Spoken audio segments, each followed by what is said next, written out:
The real sort of heart and soul of Atvero is the record section. So this is where all those documents and drawings are stored and are available for you to look at. And what we're looking at here is a bunch of drawings that are relevant to this project. And these are all the ones that have been created internally at the moment. And what you're really looking at is the very latest versions of every document that I've chosen to show you here. So I can see just at a glance, these are the names of the files.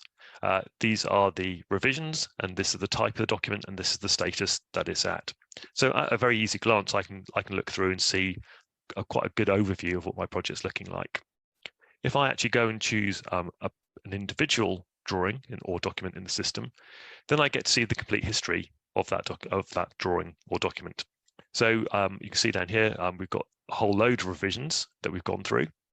And at each revision, you can also see a bunch of little icons, and those are what we call the renditions. So as information is taken from a Revit model or taken out of a DWG file, sorry, out of an AutoCAD drawing, you can render it out, and it's the same information, just done in different file formats. So we have a PDF, a DWG, and a DWF relating to this revision.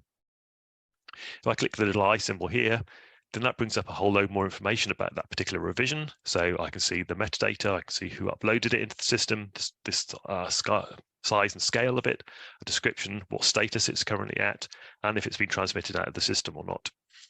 There's a whole load of other information. So we just saw transmitted no, so there's no issues. But if this had been included in issues of information out of the system, all of those issues would be listed there. We can see the information about the files, the renditions that make up that particular revision.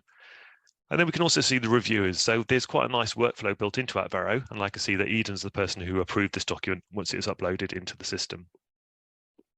We also collect markup. So as a document or drawing goes through the review process, people can mark it up, and particularly if it gets rejected, with some comments on why. And that commented sort of marked up drawing can be uploaded and stored against the revision.